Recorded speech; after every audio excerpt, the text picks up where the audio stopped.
to inform you that the webinar will be recorded and that this webinar is part of TESOL Italy initiatives and just to manage distance learning and distance teaching. I don't know if you are a member of TESOL Italy and you know what TESOL Italy is. TESOL Italy is a grassroots organization that is run by teachers and for teachers. We started with Mary Finocchiaro and Lorenzo Titone in 1975, and we are still an active association with more than 400 members. And our mission is to develop the expertise of all people involved in teaching English to speakers of other languages and to train our teachers. So this is the reason why we decided to offer this opportunity in this very difficult and critical moment. I want just to open a poll just to know if you are already a TESOL member or not. Of course, it doesn't matter if you are, but it is important for us to check the participants and just to know who are the participants of these webinars. I think that you can all see the poll, and because some people are answering, yeah. So 9 people still have to answer, or someone else is joining. Hello, people who are just joined the webinar. I opened a poll just to know if you are already a TESOL member. We call them TESOLers. And still 8 people. You just click yes or no. Yeah, you're a TESOL member, Marina. Can you just click on yes or no, the options, one of the 2 options? Okay, some other ones just... Ok, do you mind if I leave it open? Un pizzico di Nutella, non è che succede qualcosa? Okay. So, there is someone with the microphone on and live. Una mattina quello, una mattina quello. Would you mind switching your microphone off, please? Otherwise, I'll do that for you. No, cerca di inserire le verdure, perché almeno Okay, now, Luciano, Pravina, he can't hear anything at all. One other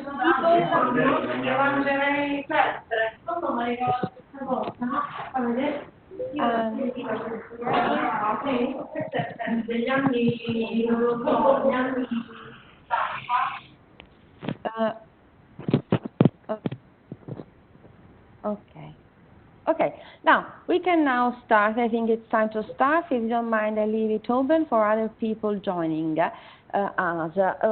We collected some info about the participants of this webinar, and we had this morning 9 answers, but I think other people tried to join it, but I didn't, of course, record them. And most of them are teachers and are also teacher trainers. And it is important for us to know who are the participants, because we want to know if you are interested in distance learning and teaching, I say more than teaching and learning, if you belong to primary or pre-primary, lower secondary, upper secondary education, or university, because this is the first webinar, and we want to meet your needs. I want to know what are the reasons why you are joining this webinar, and what we can really do to meet your needs. And it is nice also to see that participants come, also, of course, most of them are from Italy, but there are people from Costa Rica, Greece, Australia, UK, USA, Ireland, and North Macedonia. And so we really welcome people from all over the world, because it means that ours is a widespread community. I want to start with quoting this Andreas Schleicher, Director of Education Skills of the Organization for Economic Cooperation and Development intervention. That is because on the 4th of April, so just a few days ago, he started analyzing the situation of people and teachers facing the terrible, the new reality of distance learning, say that 1 in 10 young people don't even have a desk to study at home, let alone access to computers or the internet. And additionally, only about 50% of teachers worldwide feel comfortable or have experience in digital teaching and learning. Many teachers are often seen replicating a traditional lesson. Their lack of familiarity or comfort with digital pedagogies. And I think this is really important, because, of course, these are the main challenges that we are facing nowadays. First of all, we have the problems of devices, of internet connections. We have the problem of digital skills, both for teachers and students. And also we have a difficult situation when we face a virtual lesson more than a face-to-face one. And this is the reason why we decided to give even a small, but to give you our contribution on this. I think that you all know, of course you have heard about that, that some people can still think and say that we are digital immigrants, while digital meetings. Well, this is something that I not totally agree with. Of course, Mark Prensky is really a great teacher trainer, an expert in digital technologies. And when he said this, it was in 2001, people welcomed his idea, his opinion about referring to millennium learners as digital natives. But of course, our generation was considered quite old and had a lot of difficulties in adopting the web technologies because they prefer to talk in person, because we or they were logical learners and they were not multitasking, but they try to focus on one task at a time, and they prefer to have different kinds of interaction, face-to-face interaction, and more than have doing multitasks, using multi-codes and using social interactions. Well, I think that, as I said before, I partially agree with this, because there is something more than a definition. We have spent more than I say 30 years or 20 years since the diffusion of internet, and we have now quite familiar with these technologies, and we surfing the net. I think that the concept of digital wisdom is something I agree with more, because it is a sort of human quality which we can develop as a result of our empowerment, thanks to our human skills and thanks also to the creative and clever use of digital technologies. And more or less, some people more, some people less, we have faced a situation like this in our training courses, in our teacher experiences. Of course, there are still people that find it quite difficult to set a scenario that is totally different from traditional settings. And we had to do this in a very short time, because from the day to the other day, we had to decide how to keep on teaching. Well, I say that this is the time to break down all the barriers and to start teaching and thinking as with a new pedagogical mind. I would like to show you, I don't know if you ever refer to any digital framework to test your digital competencies, because having a digital competency is not only a technical problem. It does not only mean to use a device and to use it quickly, but it implies some areas of reference that the European Commission referred to in this framework, that is the DIGCOMP educational framework.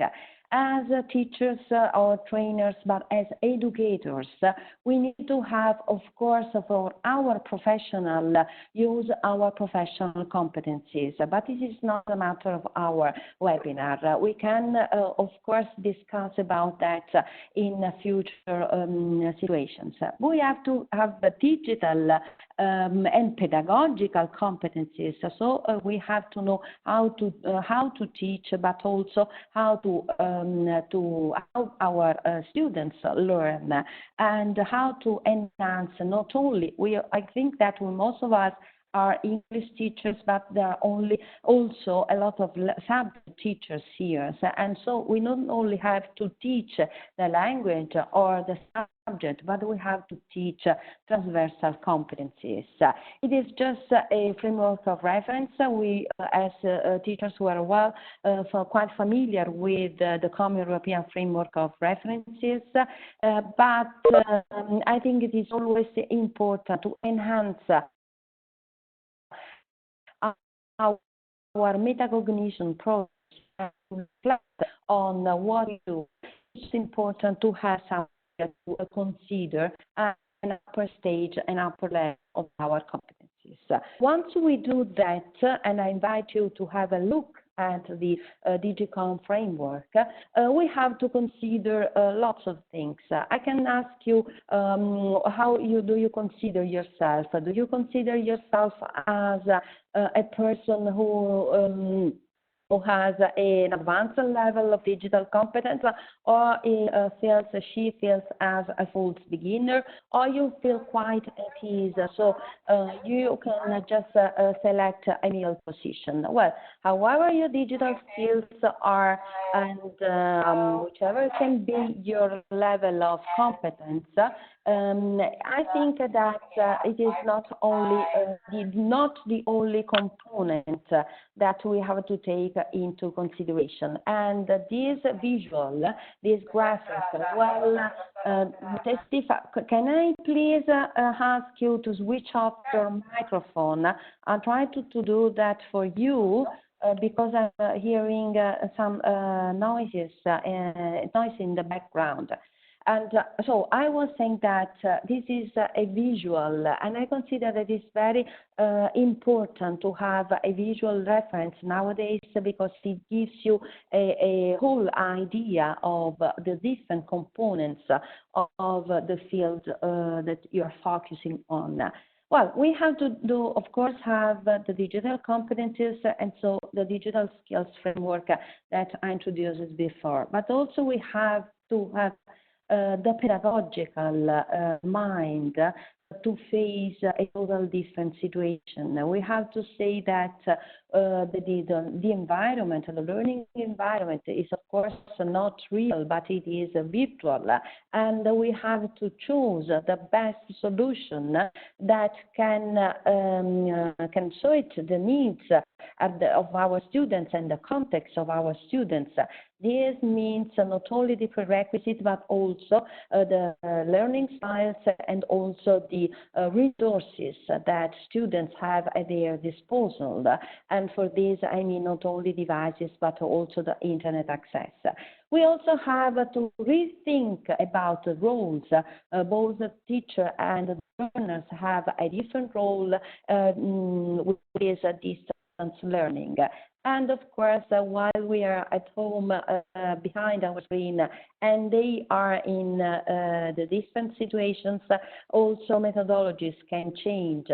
Imagine how difficult it can be to have a collaborative task, how to enhance sharing between or among our students in couple or in groups, how difficult can be to have the attention of our students all at the same time.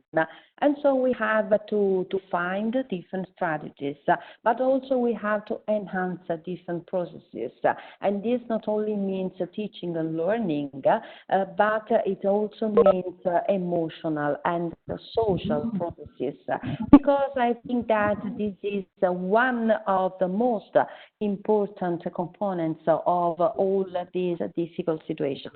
So as you can see, the teacher is just thinking about what are the skills students need to have to enhance the thinking processes. What are the activities? What is possible content according to the learner characteristics? What are the resources that can be selected and presented during this distance learning? Just to quote Teaching in the Digital Age by Tony Bates is a very important book and is free for download. You can have it and read in any way you like, so ebook, EPUB, or just a PDF, or accessing it online. I think that it is very important for us to have an idea of what it means teaching in the digital age, because we are facing it. Then the first continua ad avere in questo, che ha sempre avuto in queste settimane. Everything. Please ask Maria Greta for the chat and tell me if there's something that doesn't work. I'm trying to switch computer. There are people with microphones on. They should check the microphone. I couldn't do for everyone because I told you could help me with this, and people could just say something. I tried to switch off to all the microphones that were on, and I was hearing some background noises. Okay, I think that we are now okay. So the first aspect that we had to take into consideration was, okay, how can set a new virtual scenario? What are all the alternatives, and which is the best that suits my needs? So we had, and I think as teachers, your schools had to select the appropriate and learning environment. Learning environment can be of two different types. It can be synchronous learning environment or asynchronous. In this case, of course, this is a learning environment. We are having a webinar, and I'm trying to describe some situation to give you some useful hints. But a learning environment can be a content management system, so any platform, can be a board where participants can share files, documents, or ideas, text, visuals, audio, sound, whatever. Can be a social network, also a learning environment, and can be communication channels. Let's have a look at what it means in reality. Well, the first learning environments that we can think of are some content management systems such as Moodle. You can recognize the logo of these different e-learning platforms.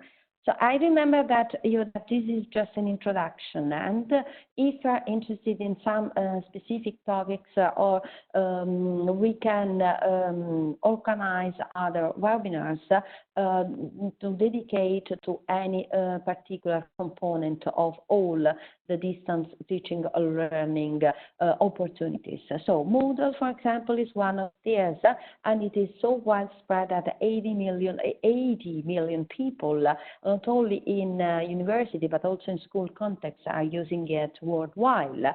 Then we have something that is quite widespread, that it is Google Suite for Education, with the classroom and all the different opportunities that Google is offering to not only to teachers, of course, but to people all around the world. Then we have also the platform offered by Microsoft. I say that I need to say that everything I'm suggesting you is open source. At least at this time we're having this webinar, because even if you generally pay for using them, now all these big experts, we can say, in the field as likely for us, offered them for free. So Microsoft is offering a free account also for teachers nowadays. And then we have Edmodo. This is very friendly because it is quite like social network as Facebook. And then we have WeSchool. That is a new platform that was created by a very young teacher. I think that he is just 24, 26. And that is offering like a board, a digital board, where people can add courses and can use interactive tools to just enhance also other processes. We could reflect on the possibilities of each of these platforms, but this is not the case at the moment. I want just to say that to start distance teaching and distance learning, we need to have a common e-learning environment. And this environment can be a platform or can be represented by other solutions. And it is up to what make them a teaching learning environment. For example, let's say Edmodo, it is used for teachers and it is used for students and also for parents, but also Facebook. If you want to create our group, or if you want to use WhatsApp or Telegram, we can have a communication channel with our students. We can upload and share any kind of files, and we can start a poll, we can ask for their opinions, we can just guide and tutor a thread of discussion. Also Skype can be a very useful and valid alternative when we want to start a webinar like this, or if we want to be immediate, and we can just send some messages on Twitter. But any place can become a learning place according to you. Well, as well as institutional and well-known e-learning platforms, I think that we have to exploit the opportunities of using free online teaching resources just at this time that unfortunately we are having this problem of coronavirus. And these are BrainPop, Wakelet, Twinkle, MobyMax, Bunchy, and PeerDeck, just just to say, just to introduce some of them are also elementary, because they, as you see in the logo, they can be also for primary students. And you know how important is that young students are helped by their parents, of course, because if they are under 14, be careful with this. They cannot use e-learning solutions without the consent by their parents. So these are protected in a certain way because parents can join the course, a parent can monitor what students are doing, and more than that, you can invite them only through a code. So no personal account, no personal information data that can be used for bad intentions, but they can just be enrolled in a class, and you can manage the situation, the learning of your students, also exploiting a lot of very useful interactive tools. Not only Padlet, we all know that Padlet had a great and extraordinary success because a lot of people started using it. Well, there are alternatives to Padlet, and they are for free. This is a netboard, where you can see is like a digital board where you can have a collaborative work with your students. Of course, it can be used in synchronous or asynchronous ways, but there is no communication. You just share, you just add text or videos or multimedia materials, and students can comment. Of course, the situation is quite different, and also this is bunchy.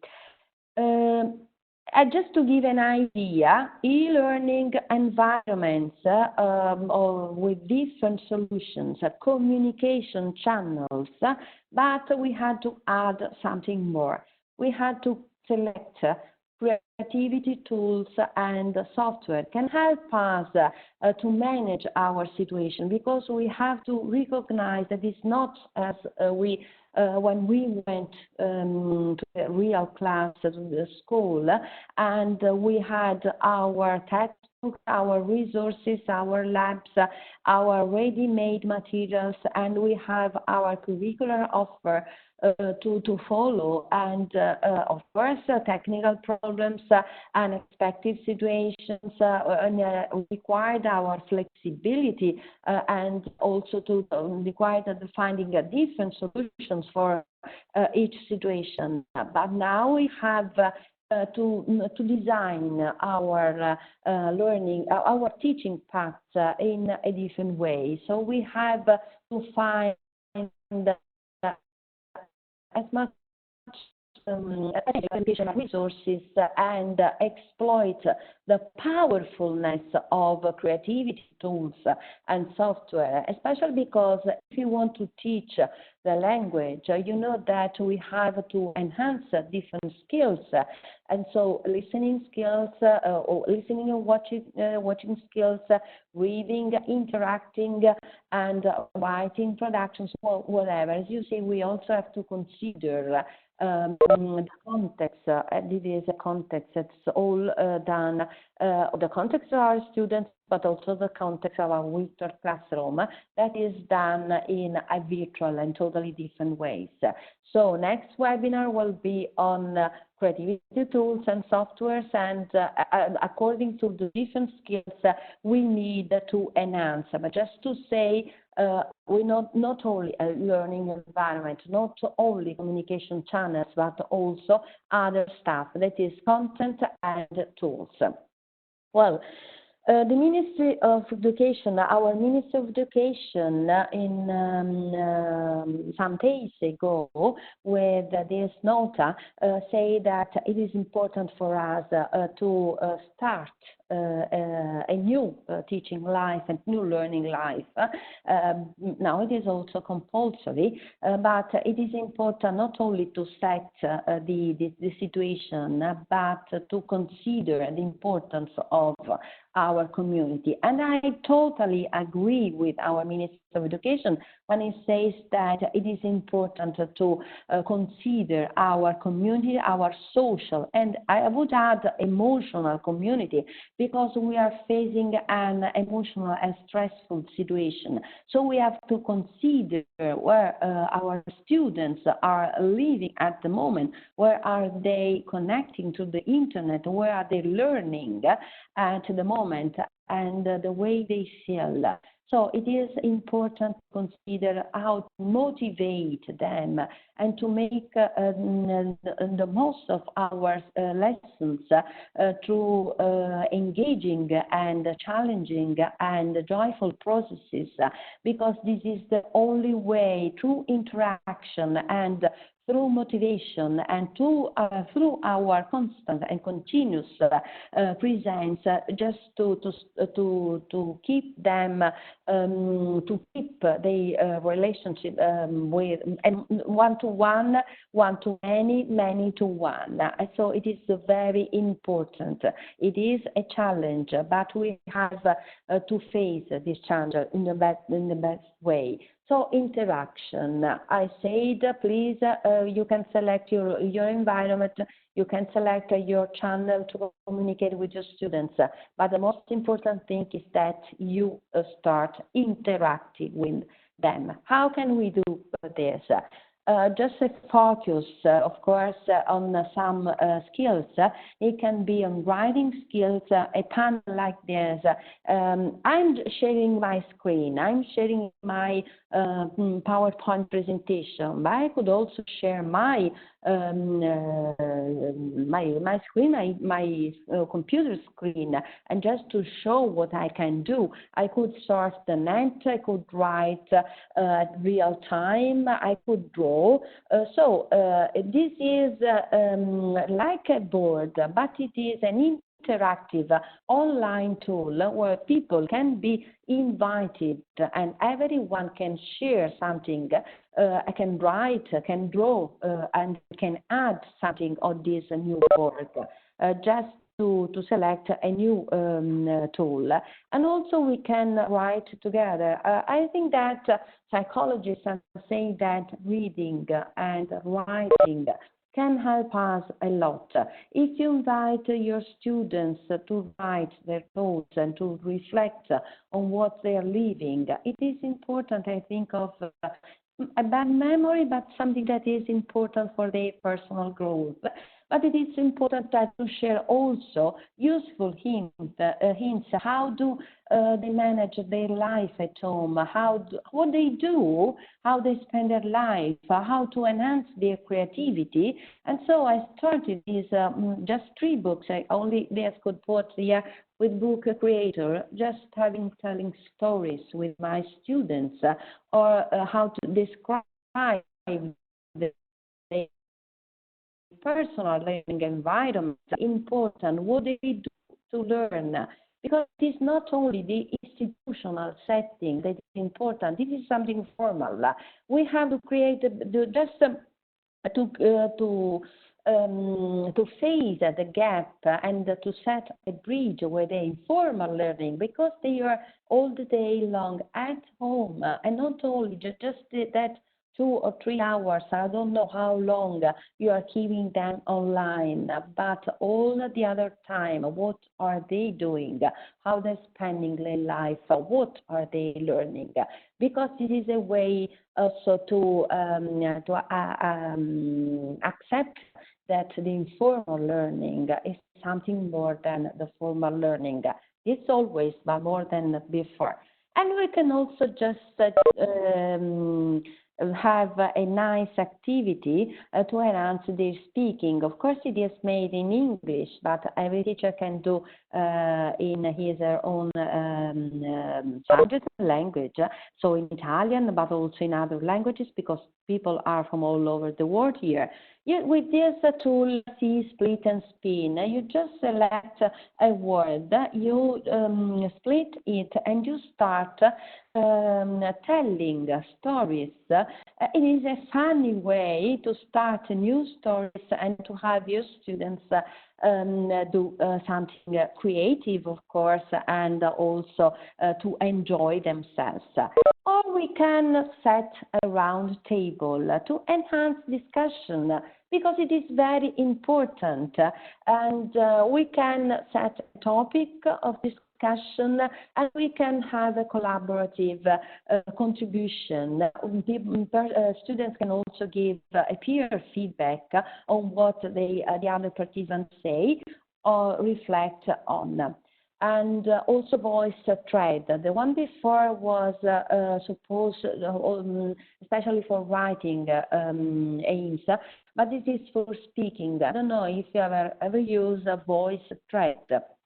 When you suggest a topic of discussion, people also with their mobile devices can add their ideas on that topic. In this way, you have all the students in class participate in the lesson, and this can be very involving for them. And also dot storming. This is another tool, another app. You can create your dot storming board. You can invite participants just with a code, no enrollment at all. You can add your ideas, so they can add their ideas, and people can vote on these ideas. So it is important to brainstorm everything, but also to do a sort of collaborative or cooperative work, because it can be very involving there. And also, I say that Wakelet is like a board. Well, it is more than a board, because you have plenty of resources already made for students. And your task now is to select the ones that are suitable for your students, and in case you can modify them. But here you don't only have this, so environment and tool for interaction, resources. So you have, and also tools for evaluating. I dare say assessing your students. Please don't talk about evaluation now, because it is one of the most difficult things that we have to cope with. It is important to assess what their participation, their interaction, their being there together with you, their respecting the time of connecting to the internet. I don't know what you decided, but I think that our school had to decide and to rethink assessment and evaluation processes. And you can also have Mentimeter. It has a full version now for free this time. And you can create interactive presentation, but also you can have your feedback. I don't know if you ever used it. You just give them a code. They connect through the code, and they can add whatever you for. So they can choice question. They can add just words, or you can start a brainstorming activity with this and say, how are you feeling today? And they just say a word, and you can reflect on the words that they did right, and consider how to manage your lesson. So it can be used for different purposes. And of course, the one I prefer so much is that gamification. Gamification is because they learn a lot, exploiting the principles of competition and of gaming online, and there are lots of different situations. They learn, but they enjoy themselves, and also some of these, Kahoot, for example, that's also widespread, as offer a new opportunity. You can not only now play online, but you can also assign tasks to your students. And so my students said, oh, I had nothing to do, and I enjoyed myself just playing and waiting for the results at the next lesson. So if you're having some webinars or online lessons with your students, it can be a way to motivate them just to take part in the next one. Well, what I said is that we have to enhance interaction, and we have to, I say, not only manage distance teaching and learning, but manage social social situations and emotions. And I like so much this quote from that Eva Ornecker just expressed in referring to the difference of meaning of these two terms, space and place. Space in general refers to the structure, geometrical qualities of a physical environment. And all the platform that I mentioned before and all the channels cannot be considered only as a space environment. How can we make them places and the place environments when we include the dimensions of lived experience, of interaction, and the use of these spaces by its inhabitants? And this is very important. So my idea is, my vision is that to promote interaction is our first duty among our students. Otherwise, they just stay like fixed spaces where no learning happens at all. We can do something just simulating a real situation if we join one of the 3D virtual environments. I don't know if you ever heard about Second Life or something that was very widespread many years ago, but it was dangerous for our students because there was no guarantee of safety, while Edmondo is a place that's managed by Indire, and only teachers can enroll and can enroll the students. You see, students can choose an avatar. They can also they just get dressed every day in a different way. That is nice because you know, our students used to wear wearing jumpers or pajamas at these days. They do not want to switch off on the webcams because they say, no, today it's not possible. Well, you can have students wear different clothes and stay in different places. You can build your own places, and you can interact with them with voice, with chat, and also through video and webcam. And the idea at the basis of this is that as we are doing now, we should be a community. We should be a community with other teachers to share best practice also and problems. We should also have our school communities with parents, teachers, of course, staff, headmasters, or principals, or the staff at school and students, of course, but also we can share with other people all over the world. And why not enhancing a new e-twinning project just to have teenagers meet other teenagers? Why not enrolling in a teacher academy or in a European SchoolNet? Because you can there have useful hints by an extraordinary community, or School Education Gateway, the platform where you can find projects and share experiences, or the Electronic Village Online by TESOL International. You know, at TESOL Italy, we belong to a wider community that is TESOL International. TESOL International has this special section that is Electronic Village Online. Because in this way we can learn. We have the idea of lifelong learning through all our life, but it is also important to enhance life-wide learning. And this is only done not in vertical, but in a horizontal dimension. And thanks to this, to lifelong learning and life-wide learning, we can enhance life deep learning. That is something that refers to our values. Also, the European framework, the new revision, the revised edition of the European framework put a stress on all interaction with these different descriptors.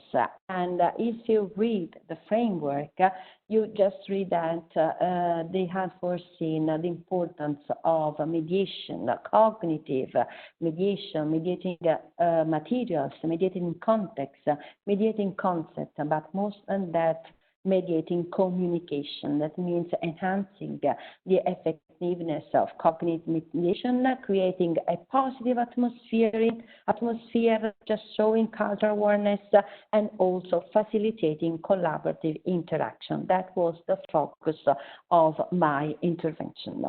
I want just to thank you for joining us today before having some time for questions and answers, but also I want to give you the possibility to follow us, to join our community. We have a website, we have a Facebook page, we have an Instagram page, and we have also a YouTube channel, a Twitter channel, and also a Telegram official channel.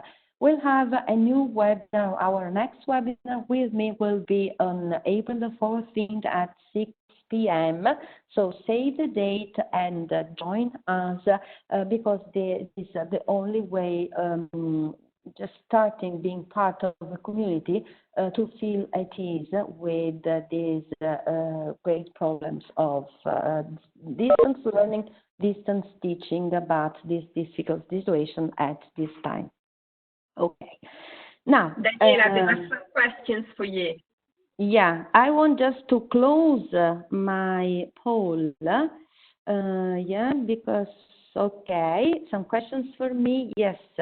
Can you say that, or shall I read through the chat? Oh, it's about how many of the resources can be used in particular with Google Classroom, which is the platform most of us as teachers are using at the moment in school. Well, with Google Classroom, you can use all the Google apps. In particular, you have Meet to create webinars. I used it even if I have a Moodle platform and been using it since 10 years ago.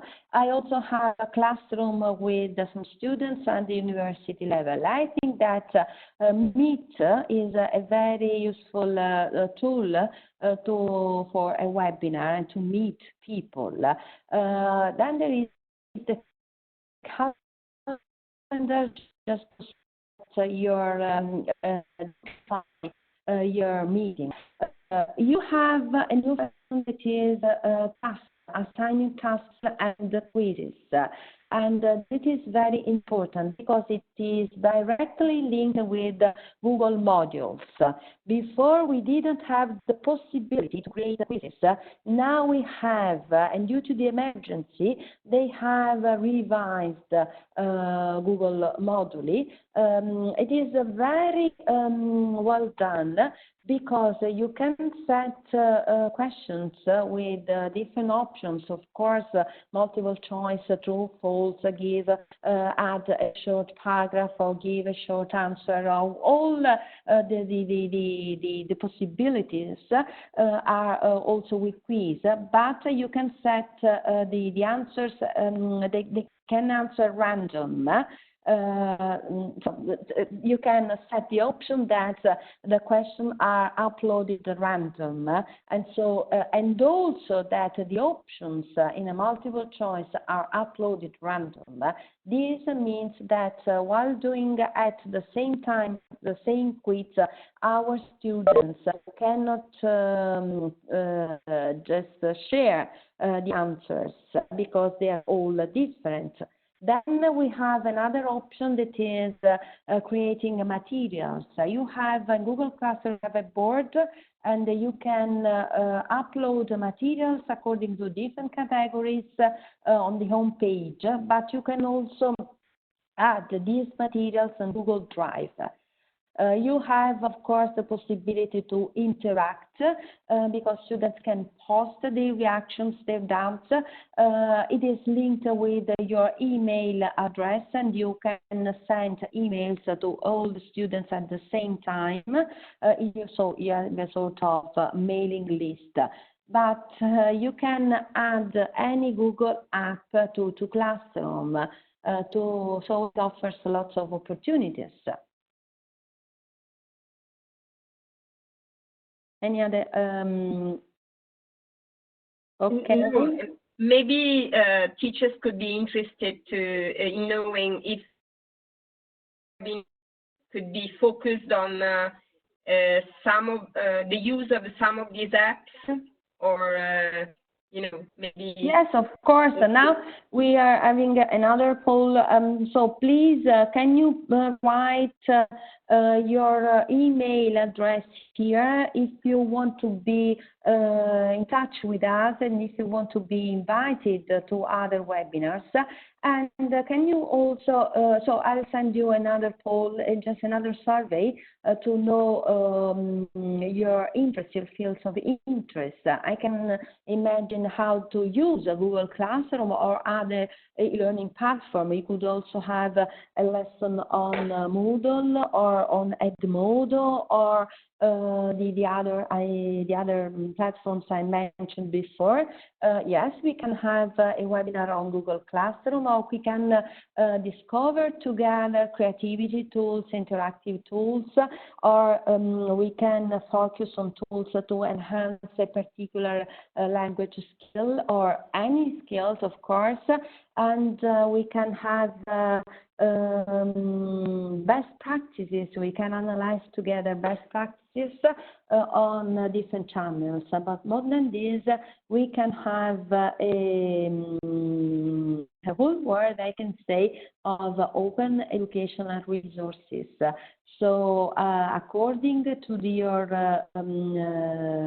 education level, that is a pre-primary, primary, or secondary, whatever, we can select the best resources for the different subjects and for the different contexts. That is something really difficult to do, because you can have plenty of material and you can have an overload, a cognitive overload of materials, and you cannot know how where to find them, how to select them, and in case, how to modify them according to your needs.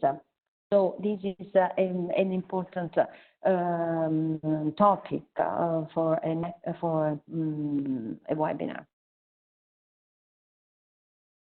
Another question is about evaluation in distance learning. Maybe someone is interested in that. Yeah, I said that it was. Yeah, okay. The only thing that you can do is, of course, to change your mind and to select the different descriptors to assess and evaluate your students, because they are not behaving as being at school. They are behaving in a different situation. As I said before, we selected some indicators such as, for example, participation, interaction, respect of tasks, and then of course the way they do it correctly or not. So one thing is the behavior, and another thing is that they have to learn and they have to consider how they do the different tasks. But we can also have rubrics. We can use Rubistar, for example, that is a generator, a tool to generate rubrics that is authentic rubrics, and you can modify it according to the task, according to the subject. So can you say that again? Can you say the name of this generator again? Rubistar. It is this Rubistar. It is just to create new grids and to have ideas of what we can assess and evaluate with different tasks and different contexts. Now, once you have decided about the grid, you can also consider the possibility of creating quizzes and tasks for your students. And in this case, we are closer, I can say, to reality, to real and traditional classroom, because we can just evaluate a multiple choice task or an essay or whatever, because the students can write, can answer, can listen and select the options. So you can do whatever in this way, and all the tools. Some, of course, only some of the huge numbers of tools that exist nowadays were mentioned in that slide. So you can create quizzes, and you can just decide how to give a value to each descriptor. Okay. Any other questions? Someone wrote down that he or she couldn't find the address, Telegram address. Yes, I've just started the channel. If it is not t.me, write a Telegram me and then / and then TESOL Italy. Otherwise, I'll send you an invitation through to this email address, and if you want to join, you can. Otherwise, you skip it, no problem.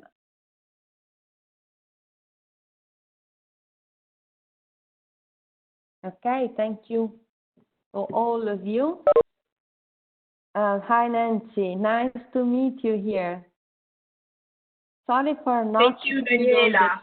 Yeah, because so many questions. I hope that I answered all of them. And thank you, Maria Grazia.